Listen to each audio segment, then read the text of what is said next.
Thank you for joining us this afternoon. My name is Chris Pitcher from ICF. I'm the ESG CV Training and Technical Assistance Lead, and it is my honor to welcome you to today's second cohort session focused on coordinated entry. This is our first of two sessions, the one happening next week and this week. So thank you for joining us. I am going to hand it right off to our presenters today, Matt Olson, and up first, Gene Field from Homebase. Gene? Thanks, Chris. Hi, everybody. I hope you're doing well this afternoon. Just want to say up front, so everyone knows, we will send out the slides and the recording after this event, usually about within a week. So you will get a copy of that. You can share it with your coworkers and colleagues. Next slide. So here's what we're going to do. We have two sessions coming up today, and we have one next Tuesday as well. And this is really an in-depth look at coordinated entry, prioritization, and assessment. For those of you who attended any of our past sessions in Cohort 1, you know that those were really intended to be an overview and a very high-level look at what coordinated entry is. And in fact, we got some feedback from folks who's like, I really want to dig deeper into prioritization. I really want to hear what other communities are doing in terms of changing or altering their assessment and prioritization systems. This is your chance in these two sessions. And in order to really get at some of the questions that you have, we want you to participate in the chat, raise your hand. We have some Jamboards coming up. So we really want to make sure that you're getting what you need in the next two sessions. So feel free. We've got Matt Olson, my colleague from Homebase. Feel free to ask him the hardest questions you can think of, because that is why he is here. And so he will be answering those hard questions, just to be clear. Chris Pitcher may weigh in, but we'll see about that. So welcome activity. Next slide. So we really would like to start you off with introducing yourselves to the other folks in the call. Because one of the questions we get all the time is, what are communities doing? What are other folks doing? And put your name, your organization, agency, and where you're at in the COC. And what's your role in coordinated entry? I saw at least one coordinated entry manager or system overview person come into the room. I'm not going to name them by name, but hopefully they will name themselves, because I know they've been doing a lot of work in coordinated entry changes, and they can weigh in on where they are in the process as well. So put those in chat. For those of you who don't have access to chat, I'm happy if you just want to raise your hand or shout it out. And some of the other things we're interested in learning about from you are what are some of the challenges you're facing with your existing assessment tool? What are you doing in terms of replacing it, looking at it, complaining about it? That's fine. Okay, thanks, Ty. I was talking about you. Good to see Ty Hilton here. I know they've been doing a lot of work in assessing and hopefully moving forward to different means of assessing and prioritizing their folks. Anyone else want to join in chat?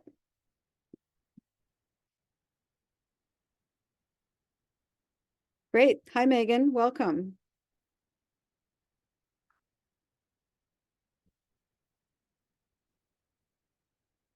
For any of you who aren't on, don't have access to chat or on a call, we're getting some folks introducing themselves from all over, mostly Northern California. Oh, we have Riverside as well. Fantastic. Damaris, nice to meet you. Doreen, great to see you.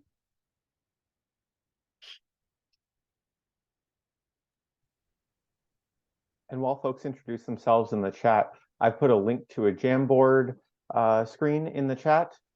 Feel free to click on that. Those latter couple questions there are on the first page of the Jamboard, and we'll have a couple different Jamboard opportunities as we move along throughout today's session.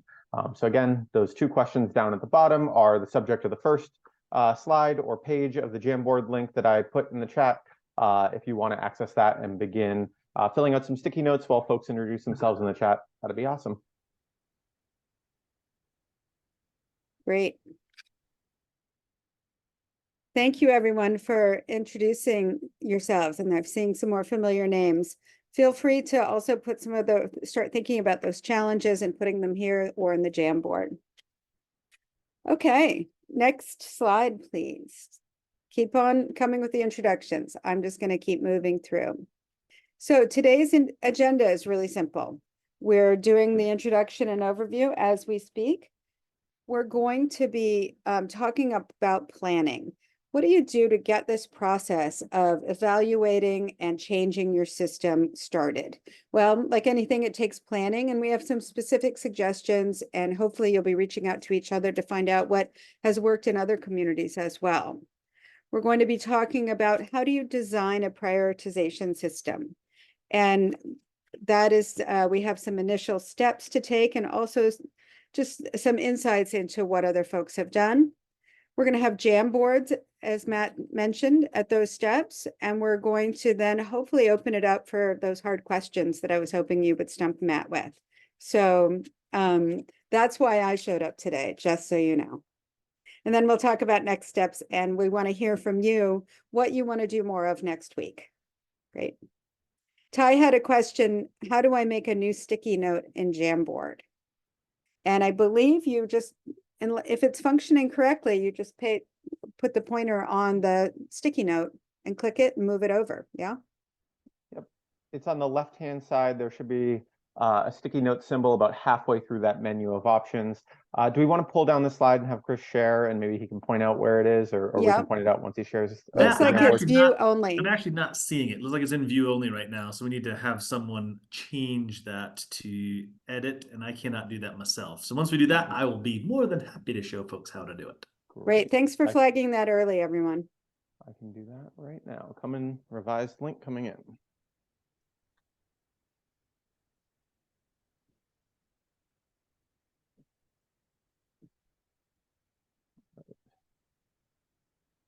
Let me know if that fixes the issue, Chris.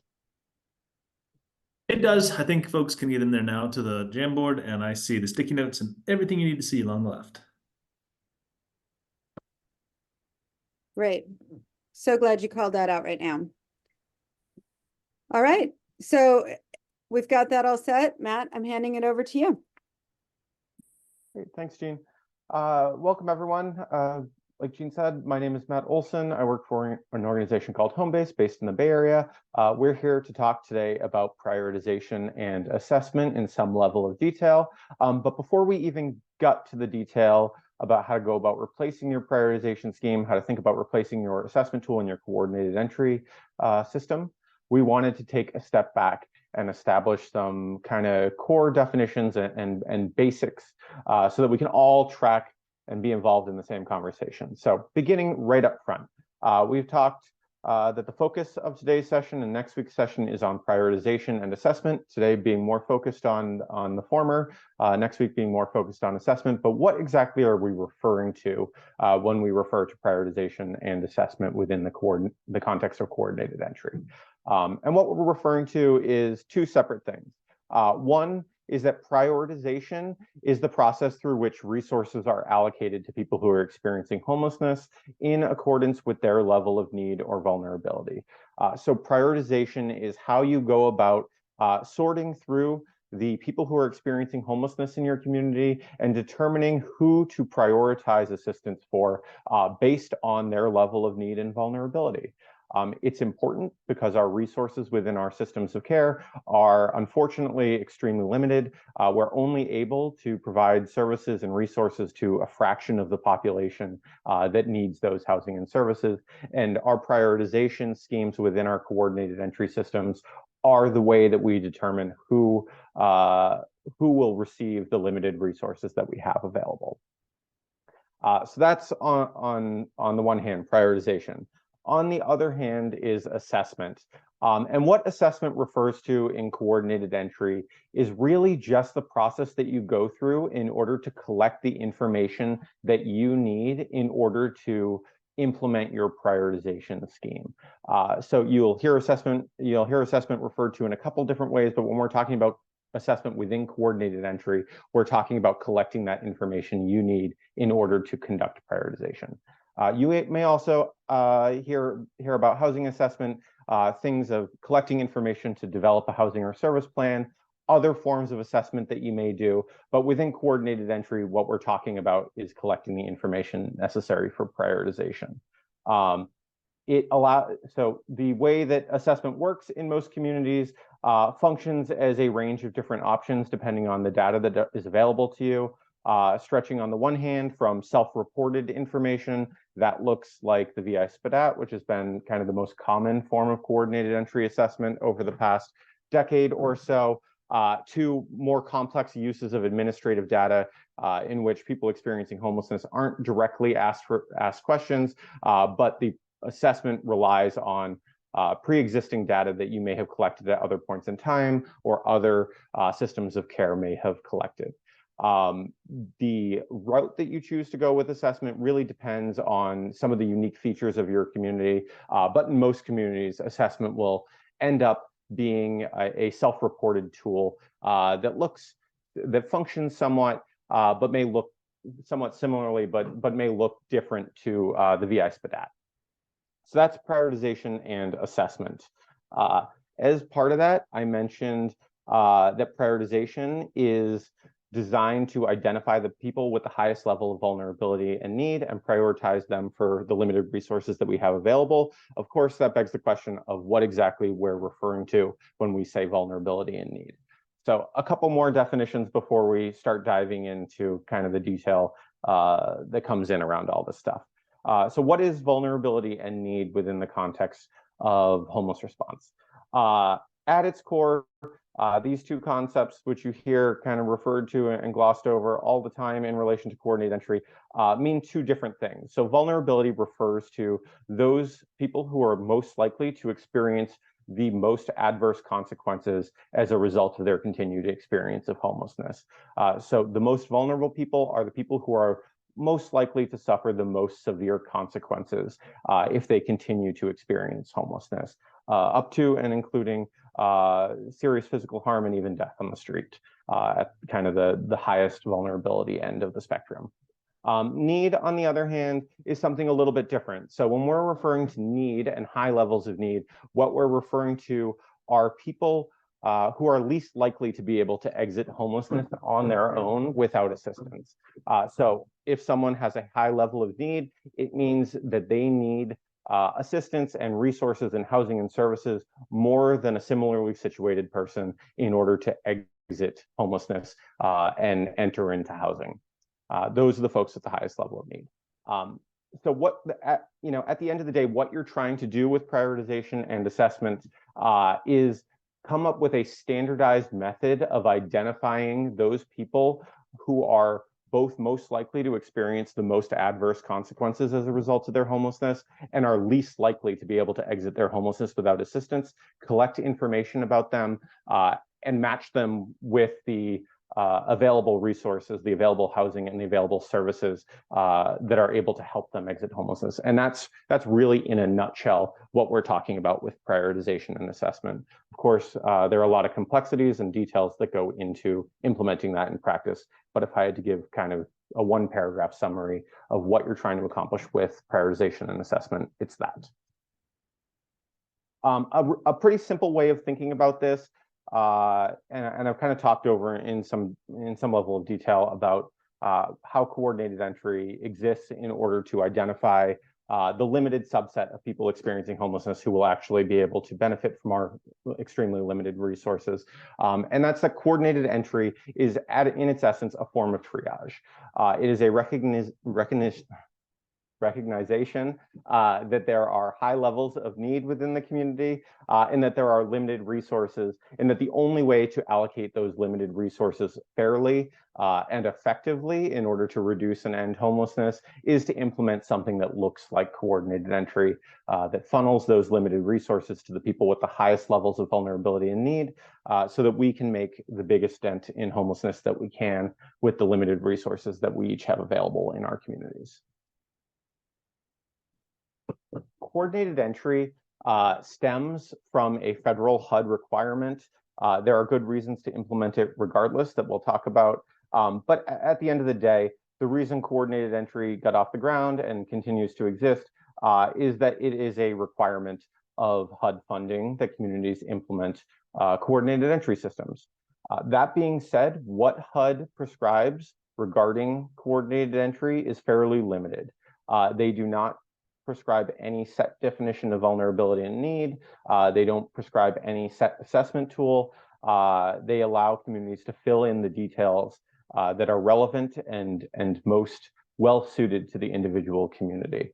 The federal requirements themselves basically say that the COC should maintain written standards, including policies and procedures that evaluate individuals and families' eligibility for assistance and determine which eligible individuals and families will receive housing and services based on need and vulnerability, and prioritizing those persons for assistance. So that kind of generic second bullet there is the core of the federal requirement around coordinated entry. There's some other requirements kind of around it, but at the end of the day, that is the core requirement. And it is the duty of our COCs to go about figuring out what exactly that means at the local level. What is most relevant for the context of your community? What is most relevant for the people who are experiencing homelessness in your community? What resources do you have available to serve them? And come up with a localized method of identifying the people with the highest level of vulnerability and need, and direct them to the resources that you have available in a way that makes sense.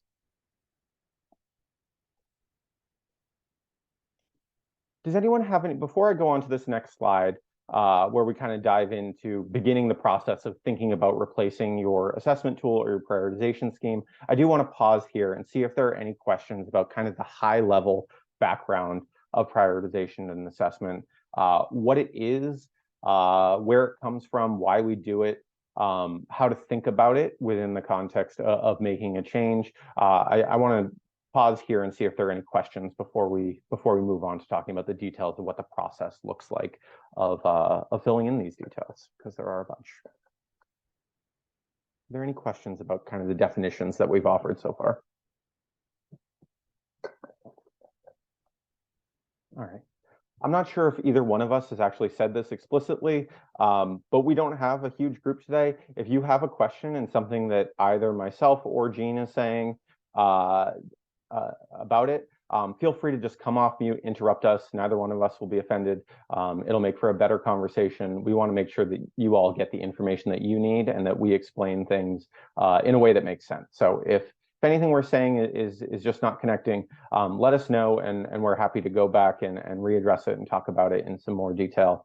You can also put things in the chat. I can't necessarily see it while I'm talking, but Jean will monitor while I'm talking, and I'll do the same when she's talking again. So a couple different avenues to ask us questions if something we say doesn't make sense. So with those kind of definitions in place and that foundation laid, when should your community think about changing its prioritization processes or its assessment processes? Really, there are four categories of circumstances in which you would want to go about making a substantial change to your coordinated entry prioritization and assessment processes.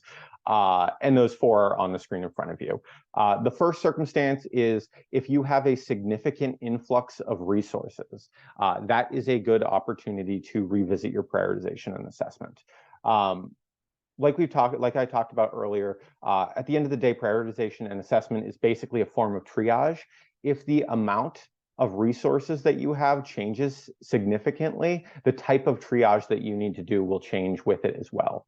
If you get a lot more resources, you don't need to put as much time or effort into making fine distinctions between vulnerability and need. You can kind of loosen up your definition, prioritize larger groups of people for your larger amount of resources, and you can go ahead and make a substantial change to your coordinated entry system with that in mind. Similarly, if you lose a lot of resources in your community, you're going to need to start making finer distinctions within your coordinated entry process in order to identify a smaller subset of people with the highest levels of vulnerability and need and prioritize them for even more limited resources. So whenever there's a substantial change in the amount of resources that are available in your community, it's a good idea to at least think about changing your coordinated entry prioritization and assessment, even if you don't go through with it. Take a look at how your prioritization and assessment work with your the amount of resources immediately available in your community, and consider making a change if there's a huge amount of change to the amount of resources. So that's circumstance number one. Circumstance number two is if there's a substantial change in the needs or vulnerabilities of people who are experiencing homelessness. So if something happens that makes a different subset of the population experiencing homelessness more likely to have higher levels of vulnerability or need, then that's a good idea, a good time to think about making changes to your prioritization and assessment processes. A good example of this is the recent COVID pandemic. That opened up kind of new categories of folks who had high levels of vulnerability and need, may have changed the direction that communities wanted to go with in terms of prioritization, and was a good example of a change in circumstance that affects the need and vulnerability of people experiencing homelessness and may cause a community to rethink how it conducts its prioritization and assessment. So that's category number two. Category number three is if your existing assessment tool and prioritization scheme is failing to prioritize the people who are most vulnerable in your community for any reason. It could be because the tool itself is bad. It could be because the prioritization scheme has some flaws. It could be any number of things. If your community's coordinated entry system is not actually identifying and putting the most vulnerable people into housing, you should take a look at your assessment tool and your prioritization scheme to see if changes to those processes will help you better prioritize the most vulnerable people in your community. So that's category number three. Category number four is if your assessment tool and your prioritization scheme are failing to achieve equitable results in your community in the way that your community defines equitable results, then it's time to take a look at your assessment tool and prioritization scheme and see if the fault may lie in those processes and whether changes to those processes would increase the likelihood of achieving equitable results within your coordinated entry system. Note that these kind of last two categories are one of the big reasons why we see a lot of communities across the country all kind of at the same time rethinking their use of the VI SPDAT and whether they want to move on and replace the VI SPDAT. It is mainly that fourth bullet. It kind of falls into that category. So these are really the four circumstances in which you should probably pretty actively consider making major changes to your prioritization and assessment processes. It's not necessarily universal, but I think in most circumstances, one of these four categories is the reason that you should go about a major change to your system, like changing your prioritization and assessment would entail.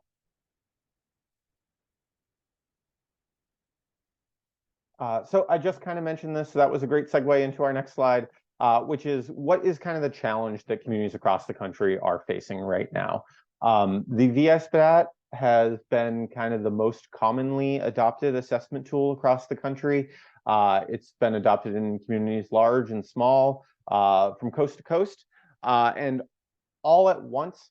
We're all kind of rethinking whether that was such a good idea. The reason the VI SPDAT was originally adopted was it was pretty convenient. It seemed to do what we wanted it to do. But now that it's been operating in communities for a number of years, we realize that there are some equity concerns with what the VI SPDAT is producing, the results the VI SPDAT is producing, as well as kind of the intent of the VI SPDAT and whether it was really ever intended for coordinated entry prioritization in the first place. It was not.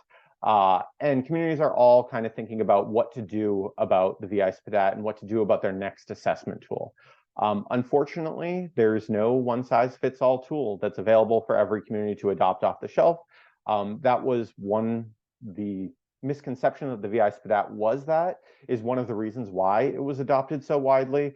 But there is no next tool coming. There's no next tool that's ready to be adopted in smaller, more rural communities, in larger, more urban communities. There's no one tool that's ready to go for every community. So communities are kind of individually thinking about what to do next, looking at some of their options, and figuring out what the process looks like for maybe developing their own assessment tool for the first time. And that can kind of seem like a scary thought. It's a complicated process. It takes a while. It takes a bunch of work. And what we hope to do through this cohort is give you all an idea of what the process of developing and evaluating an assessment tool and a prioritization scheme looks like within a coordinated entry system. So you all have the tools and skills that you need in order to first evaluate the prioritization scheme and assessment tool that you already have in place to figure out whether you need to make a change, and second, to figure out where to go next and what those next steps are. So with that in mind, one of the things that I wanted to kind of plug here is that Homebase has created a tool that's freely available to everyone at that QR code that's on the screen right there. There's also a link in here, and like Jean said off the bat, you'll be receiving a link to this recording and to the slides. So don't worry too much about pulling your phone up right now if you want to read that QR code. But Homebase has developed what we call a coordinated entry prioritization redesign roadmap.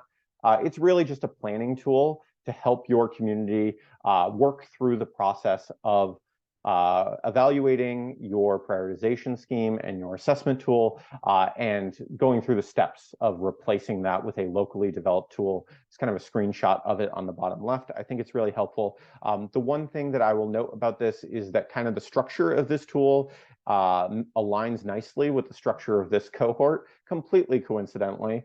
So as we go through the 2 sessions of the cohort, we're going to talk through kind of these steps in detail. But just know that this tool exists.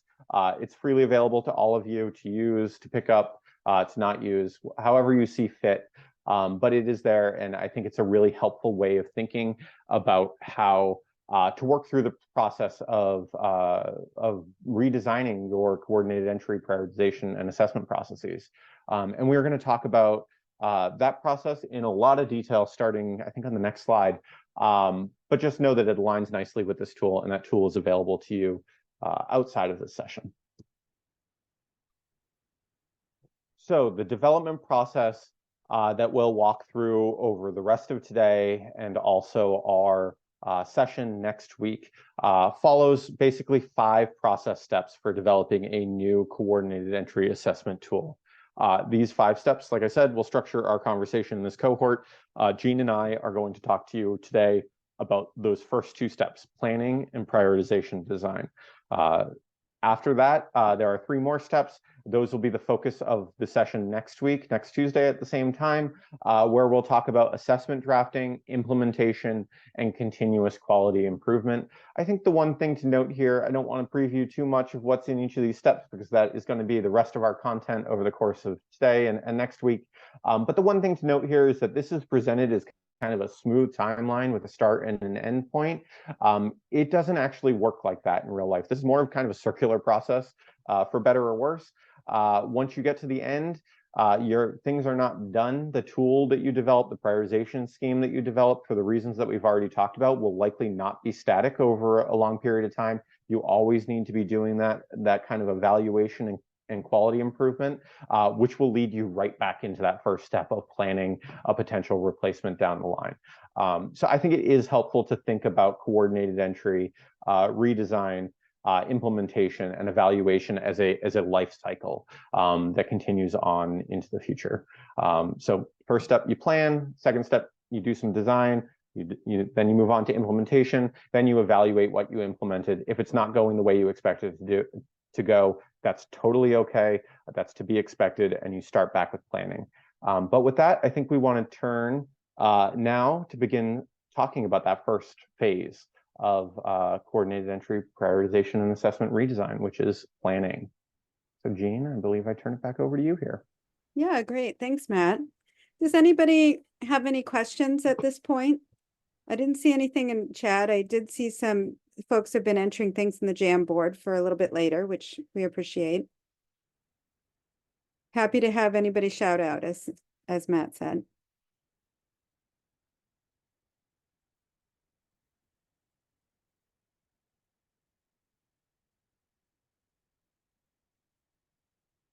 Okay, well, maybe I'll say something scandalous or wrong and you can shout out and interrupt me. I would welcome that as well. And the first thing I'm going to say is, in one sense, I'm supposed to talk about phase 1, but as Matt said, I'm really talking about phase 5, because the reason that you're here, and the reason that many communities are embarking upon this effort, is because they've identified something that's not working about their coordinated entry system. And so they've decided that they need to make change. And one of the things that is interesting about this process, it's not the same incentive. They haven't identified the same thing that has really provoked change. In some communities, providers have said, look, this tool is not working for me. It's too long. I have these very high need, high vulnerability people who are not scoring enough to get the supportive housing that they need and is going to keep them safe and stable. Or in other cases, community providers have said, look, we don't understand what's happening in the system. It's not transparent to us. And so it doesn't seem like it's working for everyone. It's only working for some people, not for others. In other cases, communities have done that data analysis, maybe through their coordinated entry evaluation, maybe through their equity reviews that many communities do every year, and have identified inequities in their system. So those reasons that Matt gave for change, all of those could have sparked this process. And that is part of continuous quality improvement, because you all have some form of coordinated entry now, and you want to make change. And one of the things that's really going to help that change happen is planning. And the planning serves a number of different functions, right? First of all, planning is also identifying challenges and things you want to change, and then putting together teams in order to address that. So one of the most important things that you can do as a community is identify right off the bat who should be involved, who must be involved, and who wants to be involved, and how to get them to the table. We have one of them is the leadership team. We talk about identifying the leadership team, and I'll talk about that a little bit more in depth in the next slide. But sometimes leadership team can be 3 teams. That can be the overall decision makers who may know a lot about that system level data, but don't know a lot about that on the ground implementation. And so they may not have the time or the knowledge to actually go in and dig in and really make the change. Maybe they're the ones that hear the evidence and decide the change. But identifying those different levels of leadership and implementation teams. Communities also, no matter what the spark was that prompted the need to change the assessment and prioritization system, must adopt an equity focus. And it's specifically, that is really where understanding the community and the people who are vulnerable and have high needs in your community are. So we talk a lot about racial equity. In California, that can vary widely between maybe a large urban city and a rural community. We also need to talk about language access. We also need to talk about, in some ways, where are we really serving the people or finding the folks who need help from the system. And that is all part of an equity focus, and really centering that can help improve the system in many, many ways. Developing a vision for prioritization and assessment process, assuring access to appropriate data. And that really is, again, on different levels. Who's being served? Who has access to the data? What is our current system doing? And if we change it, what is the change going to do to that system? And all of that can be shown through data. And then developing an action plan. And another shout out for the tool that Matt highlighted that Homebase has created. Customize that tool. I just want to say it's a great tool, but it's not going to serve every community's need exactly. For some communities, it may not accurately reflect their committee or partnership structures or the data available to them. Maybe you're part of a shared COC and you don't have access or shared data COC, multi-counties, you don't have access to some of that data, some of those things. Or maybe you have this is a really overwhelming task for you and you want to have a simpler work plan. That's fine too. So making sure it works for you, that's all the planning is about, is making sure you have a plan that you can implement. So next slide, go into detail a little bit on those phases. So as I mentioned, leadership really means different things, right? It can be the folks that are going to approve your new plan. They're going to approve the new system. But you also may need leaders who are the working group so that they have enough experience and authority and time to actually start testing the different types of tools that you may want, to really dive in and debate and look at data and just determine what your priorities are, who can really take a really high level view of the resources you have, but also an in-depth view of how those resources are really reaching people. And above that, of course, is that it needs to be demographically representative. So you want to have folks that represent people with lived experience, that is representative of people of different races, genders, identities. And for many of our California communities, one of the big sticking points is geographic locations.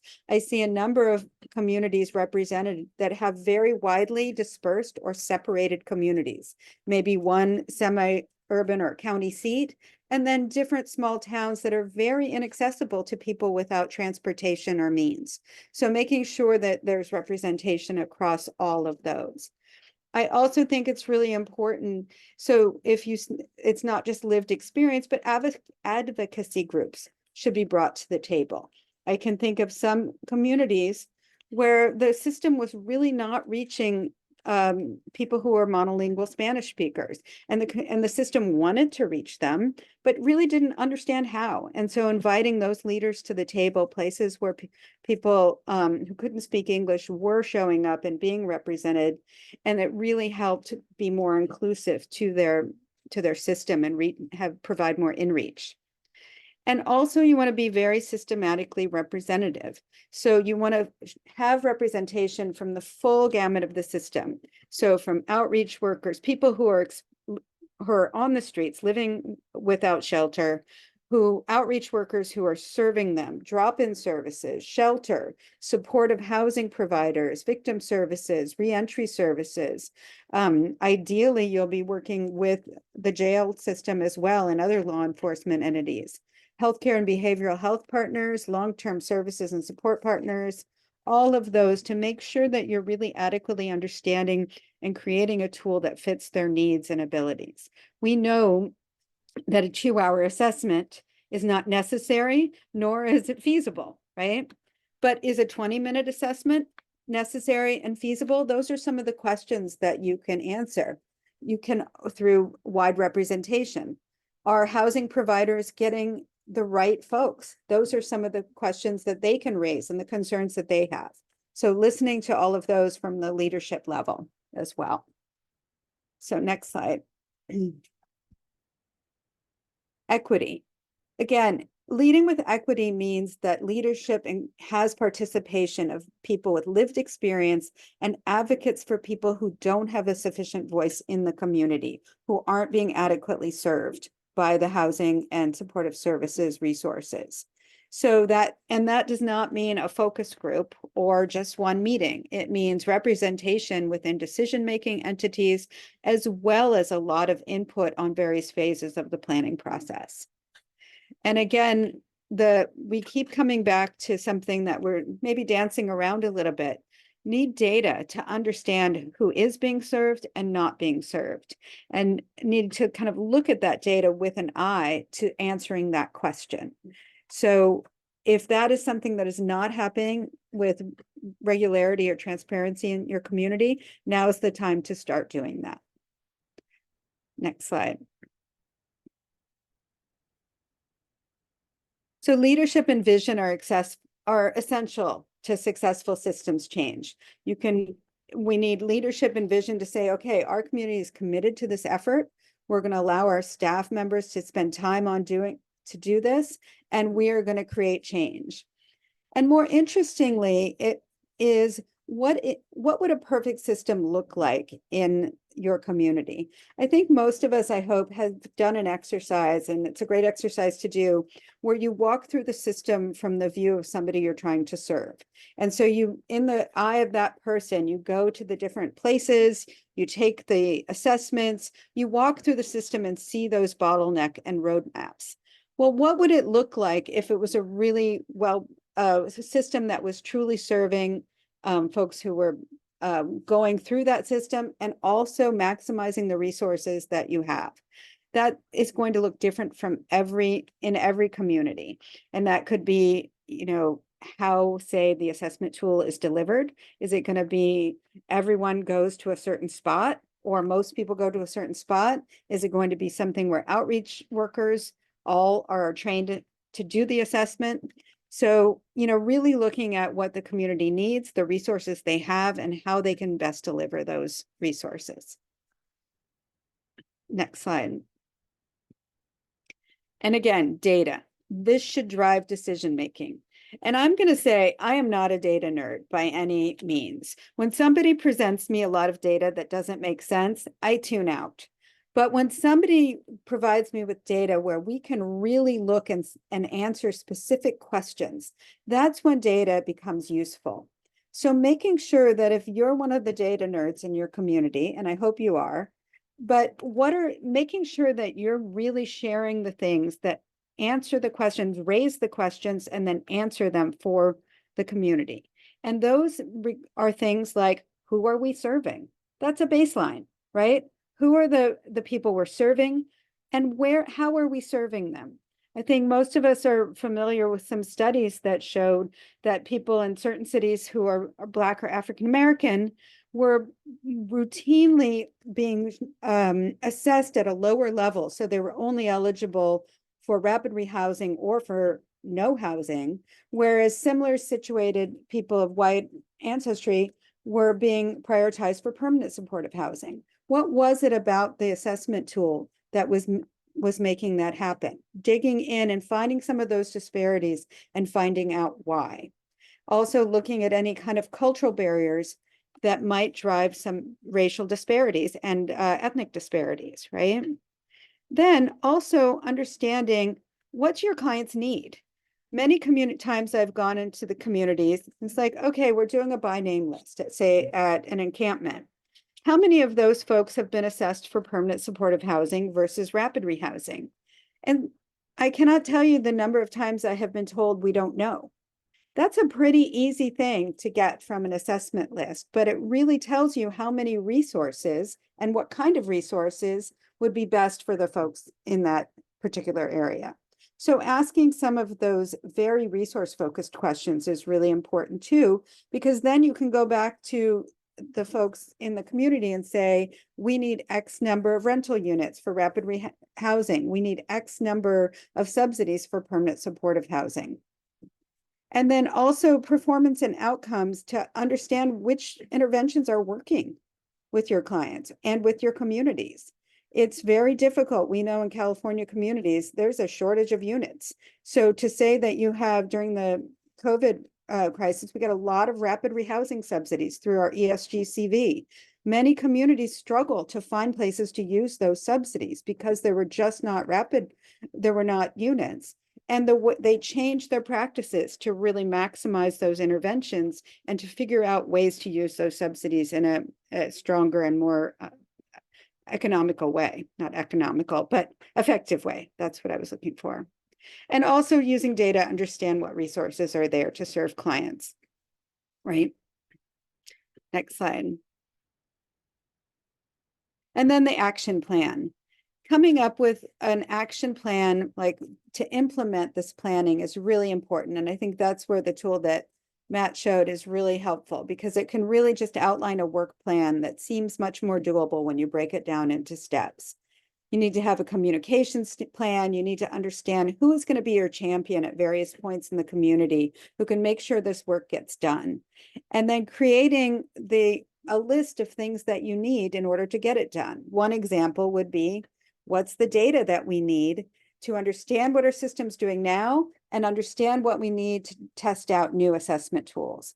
And those are typically pretty simple and available. It just takes some focus to get them. And that's your pick count, your HMIS data elements focused on who you're serving, assessment scores, maybe anything from your coordinated entry evaluation that's looking at how people are scoring, referral dates, outcomes, where are the roadblocks in your coordinated entry placement data, those kinds of basic but data that will then be used to to gauge and fine tune the assessment tool that you eventually decide upon.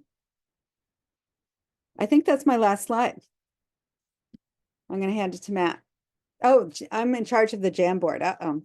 Chris, will you put up the Jamboard for us? We're going to take a look at it.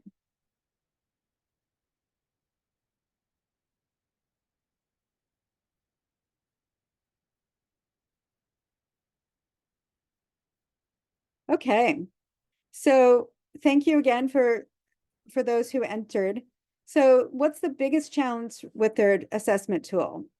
We've got getting partner agencies to use it. Interesting. That's really a great example of how it takes a whole community to work with it. And when you're making change, that challenge is going to get harder, right? So inviting partner agencies in to work on it and to see the importance of it is really crucial. It doesn't capture vulnerability well. It's all self-reported.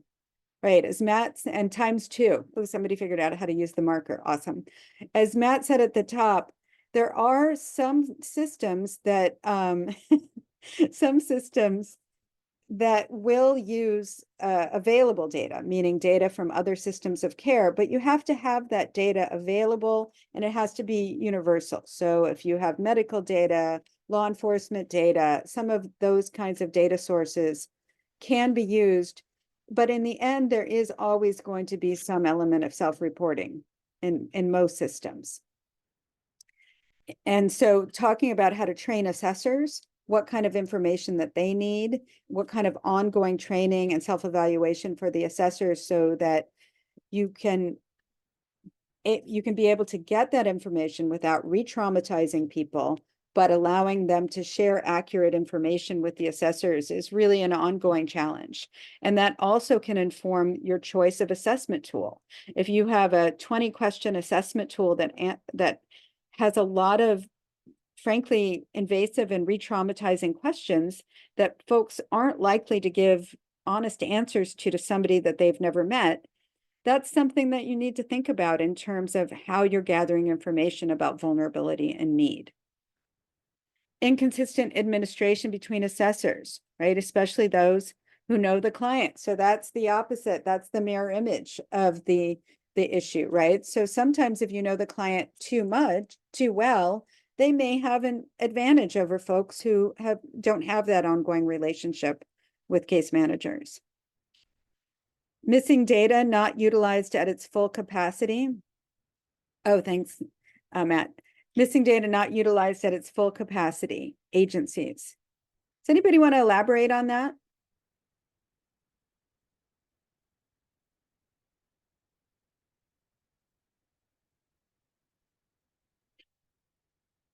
You just come up, I have a guess as to what it means, but I have a feeling that it's just a guess.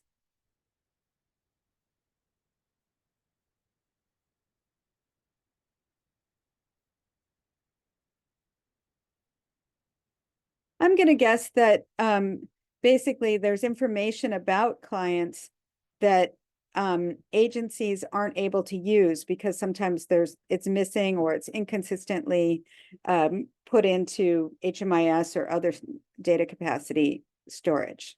But please, and that can be a problem.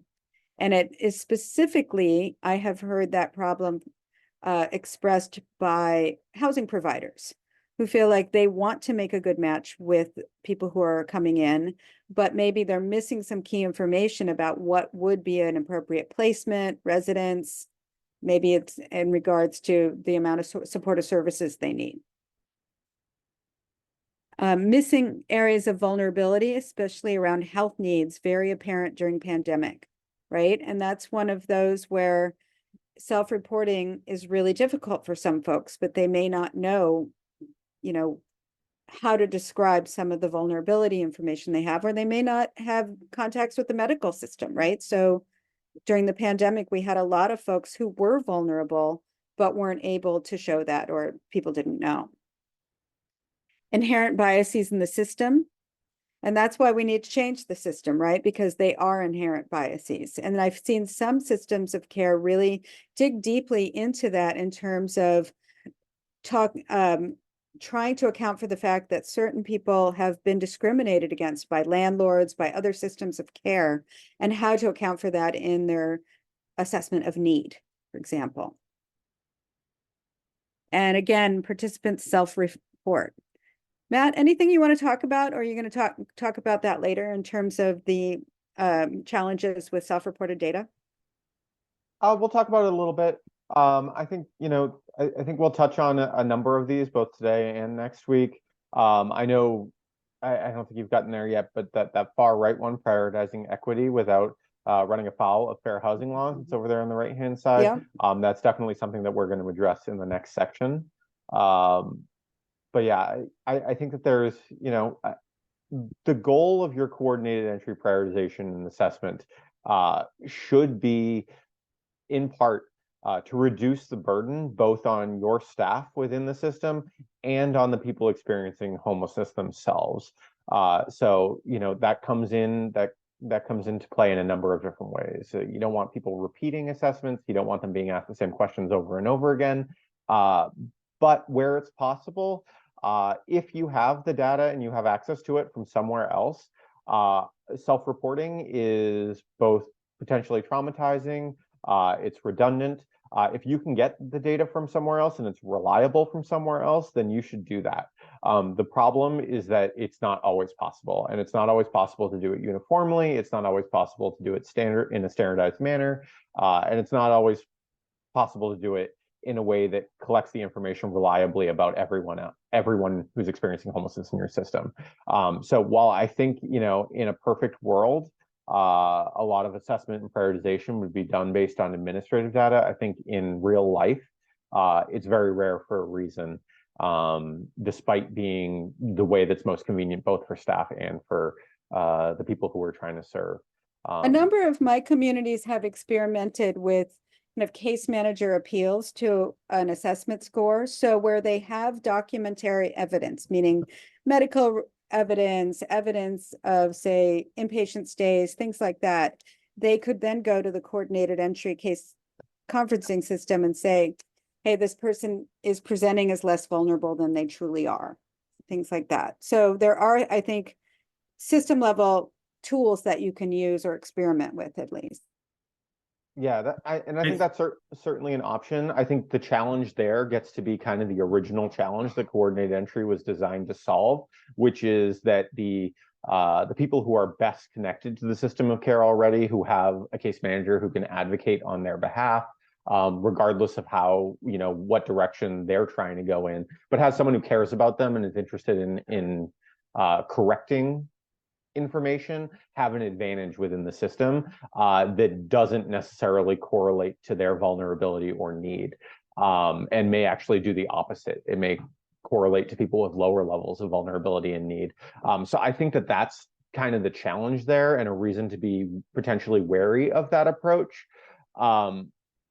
But where you have, I think that that's what I would say there. It's certainly an option, but you do run into some challenges about standardized collection of data that can push against your desire as a community to prioritize people with the highest levels of vulnerability and need. And I saw, Chris, you would come off mute and maybe even started to say something before I talked. did, but I was going to say the same thing you were. There seems to be a tension in these comments between the sterilization of making people into numbers versus advocating for clients with higher needs, and that there's often a chasm there. And I think you just beautifully explained that chasm, so I'm going to shut up. Yeah, and 100%. And I think the communities that I have seen experiment with it, it was very rare. And they tended to be, and again, they had very high standards for documentation. It didn't alleviate all of those problems, but it was an attempt. And to just try to do something about that.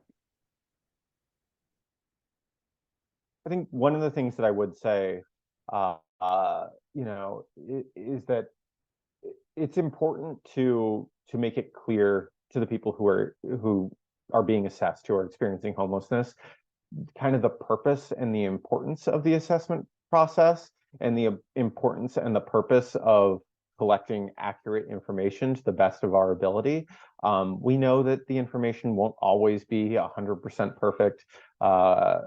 It's hard, it's impossible to make that happen. But I think sometimes what you encounter in communities is that the people who are trying to access resources have an idea of how the system works, and you may be afraid, for good reason or otherwise, that answers are coming the way they are because the person who's answering expects that will help them access resources. And I don't think that that's actually the case. It's not as easy to manipulate the system based on your answers as you might expect or think that it could be. And so giving information that's not actually accurate may be counterproductive for clients. And to make it clear that that's the case, that the best thing that they can do in order to access resources is to provide, honest and complete answers to the questions to the best of their ability, I think is important. I think it's also important not to discuss scoring. I think that that's one trap that communities can fall into, where if a client gets an idea of what they scored on an assessment tool, and other clients have the same idea of what they scored in their assessment tools, they might compare notes and try to figure out what's going on. And what they figure out is not likely to be the case in reality. And it's just counterproductive to discuss that with them. This isn't about hiding the ball. It's just about making sure that that the process is transparent to the extent it makes sense to be transparent, and is helpful in terms of collecting good information. So what I often encourage communities to do is that the assessors themselves shouldn't see the final score.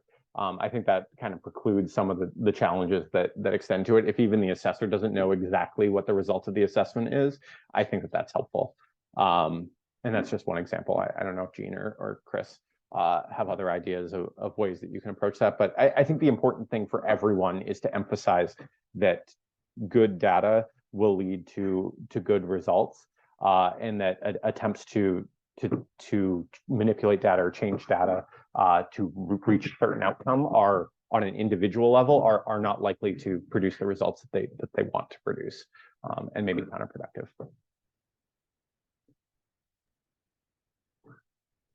Great. So as you can see, there's no one answer anyway, even amongst us, I would say. I think you're up, Matt. All right, let me switch it back to the PowerPoint. Hopefully I can do that without blowing things up here. All right. Do we all see phase 2 on the screen right now? Yep. Great.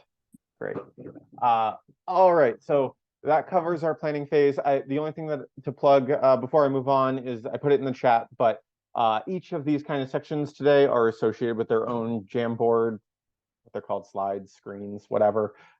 There's arrows at the top to navigate between the two of them. There's kind of the phase 1 one from Jean's recent presentation, and there'll be a phase 2 one and then a concluding activity as well. So make sure to navigate between those as we go along, and we'll kind of revisit them as time allows to discuss what we see in there. I do know that some of the challenges that Jean talked about on the sticky notes on the last screen are things that will be addressed in this phase, so that's great. All right, so phase 2, prioritization design. So in that first phase, planning, you've kind of established the foundation and the groundwork for how to go about redesigning your prioritization and assessment process, your guiding implementation, et cetera. Now we're ready, with that foundation established, to move on to what do you actually do to develop a new prioritization scheme, a new assessment tool, and then implement it. Beginning with your prioritization, because that kind of dictates everything. Like I talked about earlier, the definition of prioritization and assessment. Prioritization is how we allocate resources to the people with the highest level of vulnerability and need. Therefore, it comes first. Assessment is how you collect the information you need to do prioritization. So if you think about it like that, you need to have your prioritization in place before you know what information you need to collect. So you need to develop your prioritization process, your prioritization scheme, before you can begin developing your assessment tool, which is the way in which you collect the information to implement your prioritization. So prioritization comes first once you have the foundation laid. You need to figure out, as a community, how your existing prioritization scheme is functioning. Is it actually prioritizing those at the highest level of vulnerability and need in an equitable manner? If it is doing that, you may not need to make any changes. If it is not doing that, then you probably need to make some changes, in which case you move through kind of the rest of these steps here. In the prioritization design phase, after you evaluate your existing prioritization scheme, you come up with your local definition of vulnerability and need. I kind of gave an overview of what they mean generally at the HUD level, at the national level, but what vulnerability and need looks like in individual communities is subject to both local conditions and local desires. So who do you want to prioritize? Who do you want to regard as most vulnerable and having the highest level of need in order to prioritize through your coordinated entry system? That's what you want to answer with that second bullet. Once you've done that, you have a local definition of what vulnerability and need means in your community. We need to figure out what are those indicators, what are those characteristics of vulnerability and need according to your local definition that you can identify in order to guide your prioritization process. This is what we usually hear about is either indicators of vulnerability and need or prioritization factors. How do you take that kind of abstract definition and come up with the list of characteristics that are indicative of vulnerability and need? Once you've done that, you develop a new prioritization scheme. What that is referring to is giving weight to those indicators. So if there are particular indicators that are of greater or lesser importance in terms of identifying vulnerability and need, you give weight to them through a prioritization scheme, and that helps you build that kind of prioritized list. And we'll talk about what that means in just a little bit. And then last, you want to do a stress test of your new prioritization scheme.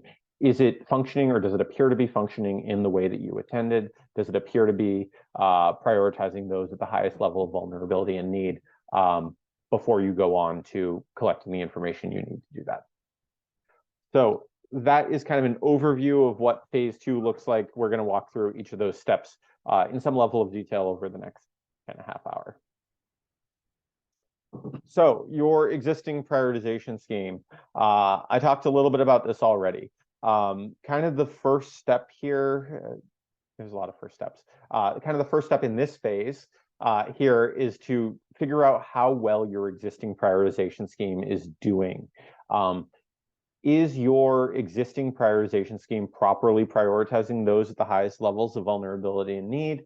Is your existing prioritization scheme advancing equity? Is your existing prioritization scheme resulting in adequately high referral rates for your priority subpopulations? If it is doing those things well, and you don't see that it is encountering any challenges with those goals, then it might not be broken and you don't need to go about fixing it at this point. So that's why this comes first. You need to figure out whether the prioritization scheme that you have in your coordinated entry system is functioning well or has some challenges and weaknesses that you need to address. If it is the latter and it has some challenges and weaknesses, then you know that you need to move forward in this process of developing a new prioritization scheme. And one of the things that you want to do to help guide that conversation is figure out exactly what the strengths and weaknesses of your existing prioritization scheme are. You can use that system vision that Gene talked about a little bit as your baseline, but figure out, is your where exactly is your prioritization scheme falling short? What is it doing well? And try to figure out which components of your prioritization scheme are accounting for both those strengths and those weaknesses, so that you can replicate those strengths in a future one and avoid those weaknesses in a future iteration of your prioritization scheme. So what is it doing well? And what is it doing not so well that you want to fix? If it's doing everything well, don't fix it. If it's doing some things well and some things not so well, fix those things that it's not doing well, but try to leave some of those strengths intact. So basically, review your existing prioritization scheme to see if it's doing it, to see how it's working before moving on to replacing it with a new scheme. We already talked about what vulnerability and need mean in kind of the broadest sense, but I want to move on. Basically just going to skip over this slide because I already talked about it. Again, vulnerability is those with the most adverse consequences as a result of continued homelessness. Need is those who are least likely to exit homelessness without assistance. Those are very abstract and generic definitions of vulnerability and need. They apply universally, but they don't really tell you anything about any individual within your community. You as a community need to generate a local definition of vulnerability and need that kind of aligns with that broad abstract definition.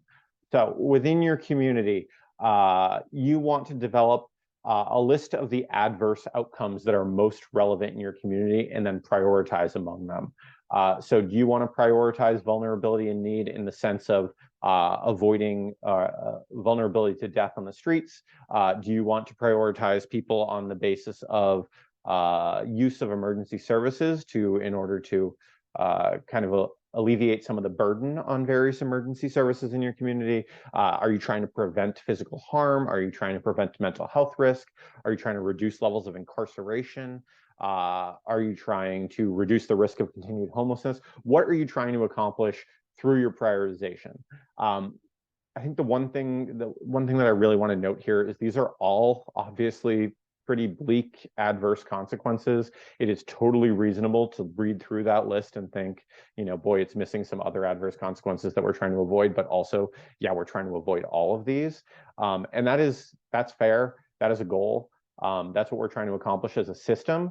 But prioritization, it's right there in the word. Which of these adverse outcomes are we most trying to avoid? What are we trying to prioritize against most in our community? And that will look different from community to community depending on what's possible and what is what is literally possible. Can we really prevent all of any particular category of adverse outcome?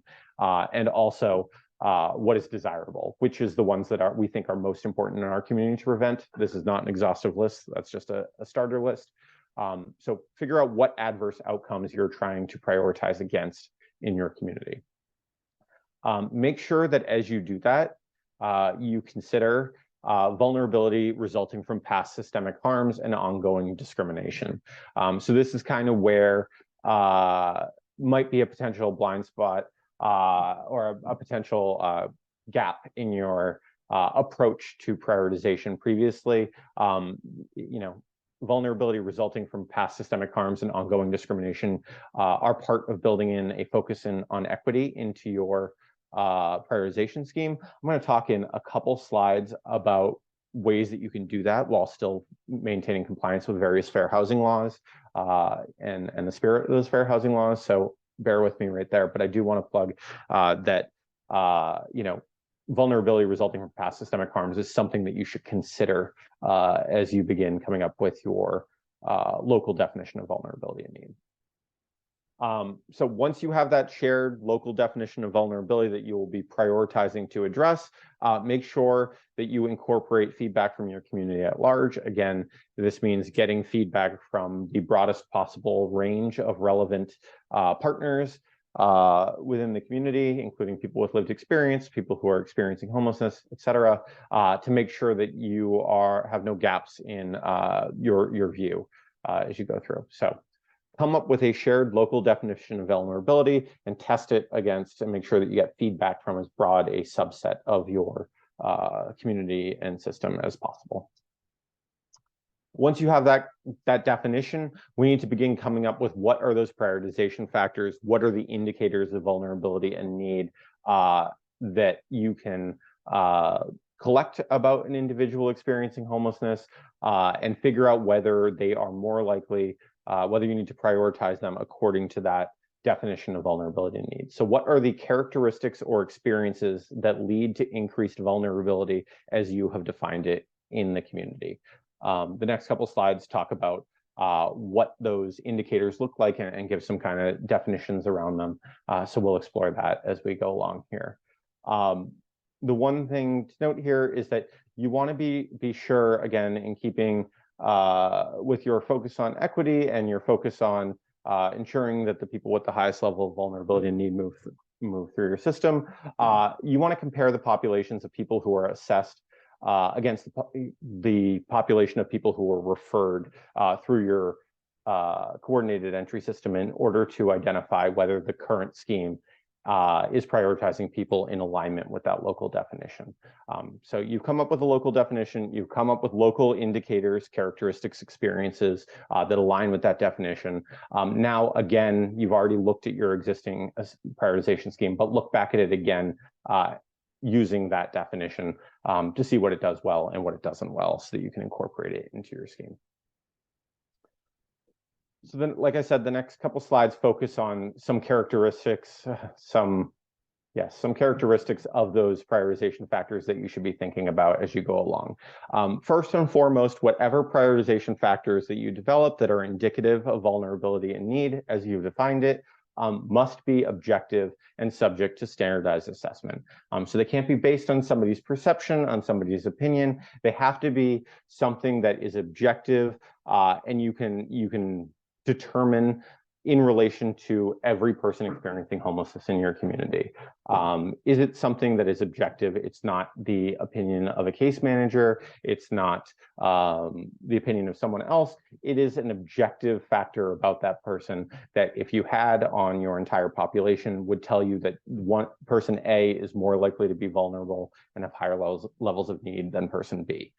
So whatever list you come up with of factors needs to be objective and subject to standardized assessment. There's a list on the screen right now of common factors that you see. These are things, I'm not going to read through all of them, but these are things that might look familiar either through the VI stat or through your local conversations. They reappear time and time again in communities all over the country as factors of vulnerability and need that we see communities prioritize for. And yeah, so those are there to consider. One of the things on the Jamboard, I know one of the questions to preview is what are kind of the objective factors that you see in your communities. So go ahead and make sure you're using that third page of the Jamboard as we go along through here. But what are your objective and standardized factors that are relevant in your community and are probably likely to be relevant in other communities as well? Here's where we get to that fair housing question. Note that whatever factors that you come up with, they cannot just be, do you belong to a protected class? That is a violation of fair housing. You cannot prioritize solely on the basis of race, color, religion, national origin, sex, age, familial status, or disability. All those are protected by federal housing law, state anti-discrimination laws, and do not use those as prioritization factors in and of themselves. However, this is how you can work in a focus on equity while knowing that fair housing law prohibits prioritization on the basis of inclusion in those protected classes. The reason why you are not allowed to do that is because it is discriminatory to generalize a particular experience based on inclusion in a class. However, the particular experience that you're generalizing is relevant for prioritization, is potentially relevant for prioritization, and is allowed to be prioritized on the basis of. So you can't just say because you belong to a certain race, you are given higher priority. But you can say that if you have experienced racial discrimination as a result of your belonging to a certain race, that is a factor in prioritization for vulnerability and need within coordinated entry. So you can consider lived experiences, specific lived experiences that are related to membership in protected classes, such as experiences of discrimination, prior episodes of homelessness, violence, or other trauma, or involvement in other systems as indicators of vulnerability that are connected to protected classes, but are not just membership in a protected class. This is maybe one of the most frequent questions that has come up over the past several years as we talk about incorporating a focus on equity into coordinated entry is kind of the intersection with fair housing. So this is a really important point. I hope I've stated it clearly. If I haven't, let me know. But you cannot prioritize solely on the basis of membership in a protected class, but you can prioritize on the basis of experiences that lead to increased vulnerability and need that are related to membership in a protected class. That's kind of the clearest way I think I can state it. So hopefully that answers that sticky note from that first Jamboard. One thing to keep in mind as you go about building your new prioritization scheme is that it is not going to be perfect. You are not going to build the end-all, be-all. This is the one prioritization scheme that perfectly ranks every single person experiencing homelessness in your community from 1 to 1,000 of how vulnerable they are and how much need they have. There's just the human factor is in here on both ends, and it's going to make it impossible to develop a perfect prioritization scheme. So know that going in. Don't focus on so much on making it perfect that you end up in not actually producing anything. Second, whatever you create is not going to be permanent. Related to being imperfect, it's not going to last forever. There are going to be changes in circumstances, changes in needs, changes in resources, changes all across the board that will lead you to require further refinement in the future. If you go into it knowing that you'll need to further refine your prioritization scheme, it might change the tone and tenor of some of the conversation that you have in your community about what the prioritization scheme looks like. Give it your best, implement it, see how it goes, and refine as necessary. That is a perfectly good approach to coordinated entry prioritization that you should go with. Don't think that you're going to produce something that's going to stand the test of time for 100 years and will operate perfectly in the meantime. You are not going to do that. You're going to need to make future changes. If that helps you resolve kind of differences of opinion within your communities, that's all for the better if you know that going into it. Relatedly, you know that it's imperfect, you know that it's impermanent, therefore that might affect how you design your prioritization scheme. And when I'm working with communities on this, I often tell them that I think simple is better. I think having a well thought out simple structure of 3 to 5 prioritization factors is kind of the sweet spot. I think with a relatively limited number of factors, there's probably a pretty decent expectation that they actually correlate to vulnerability and need. It's understandable what you're prioritizing on the basis of. It's easier to develop, it's easier to implement, it's easier to change. And I think most crucially, if you don't try to come up with a million factors, it's no less likely to produce the desired result. You can't, just adding in additional factors does not make me more confident that your prioritization scheme is going to produce the results that you intend. So go into it knowing that, and knowing that you're going to change it in the future. Give it a shot, see how it goes, measure your results, and refine in the future as you go along. So once you've identified your prioritization factors according to your local definition of vulnerability and need, you know that you need to replace your old prioritization scheme.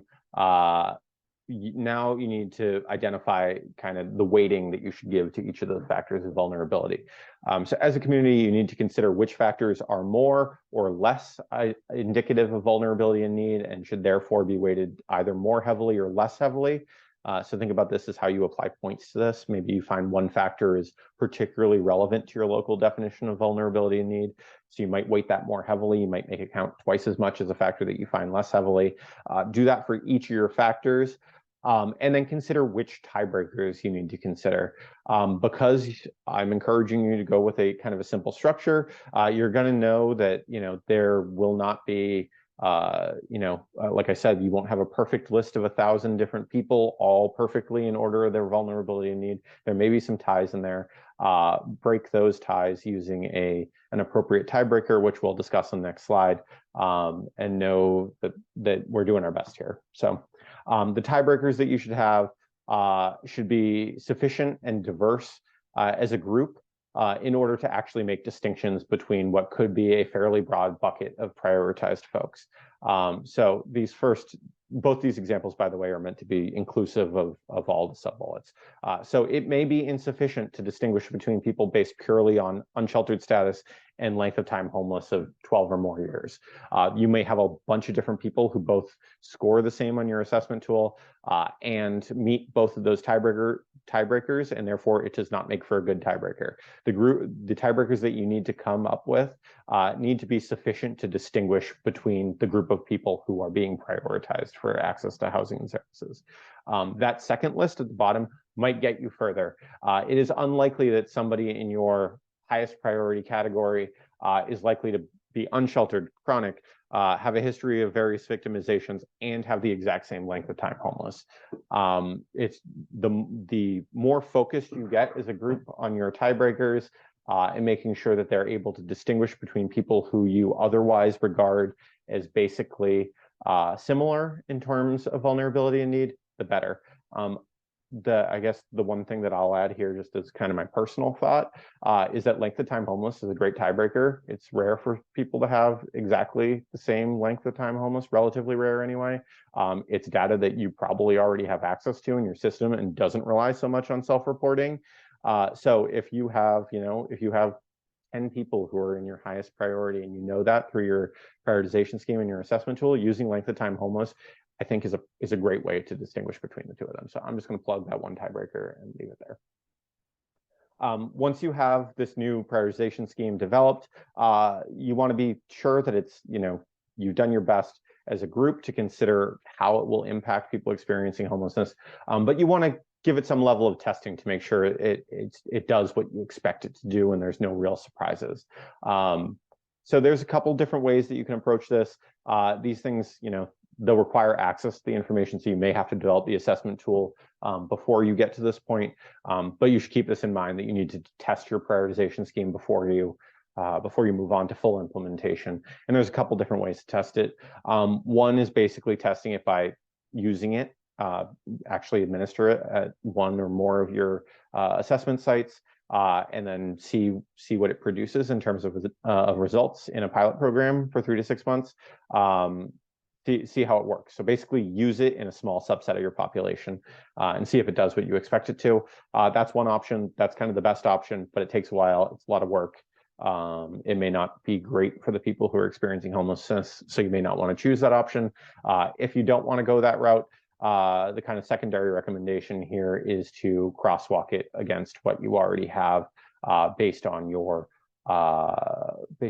older assessment and your older prioritization scheme, mapping those new indicators onto your previous indicators, and seeing how prioritization works for people who you already have information about, talking to people who know them, case managers, et cetera, and see if the priority list that you produce through this new prioritization scheme matches both your expectations and the expectations of the people who actually know the clients. I think is a great way to test it if you don't want to actually go through the process of implementing it on a small scale as part of a pilot program.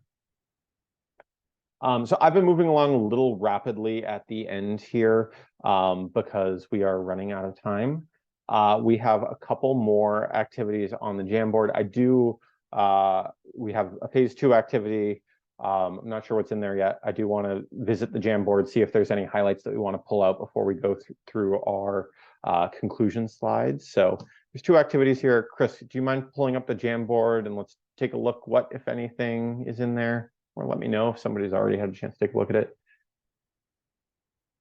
All right, so that's phase 1, nothing there. All right. We can go back to the PowerPoint then. Does anyone have any questions? Because this is kind of the end of our prioritization scheme. Our next slides are about what we'll be doing in terms of next steps, what we'll be working on next week, as well as answering any questions you have. So with the 5 minutes that we have left, there's a couple more wrap-up slides, but why don't we pause here and I'll let folks come off mute. If anyone wants to talk about any of these questions, do you have any questions for us? Do you have any takeaways that you want to highlight? Is there anything that you hope that we would talk about in the context of today, knowing that we're going to talk about the rest of the process next week? Are there any questions about anything that we talked about today?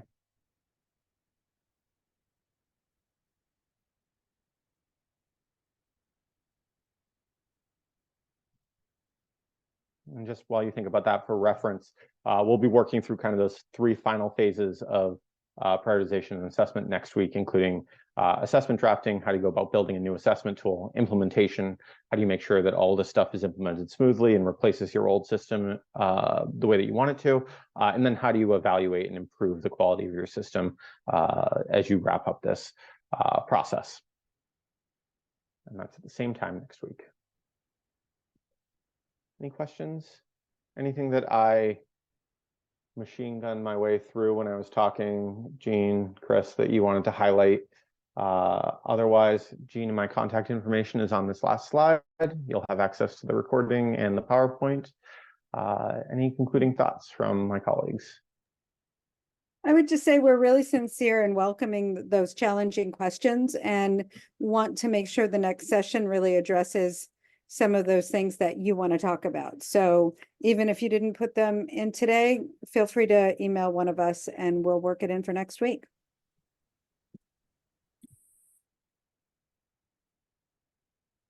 All right. Thank you, Matt. Thank you, Gene, for today's presentation. And thank you all for joining this, our first of Cohort 2, Coordinated Entry.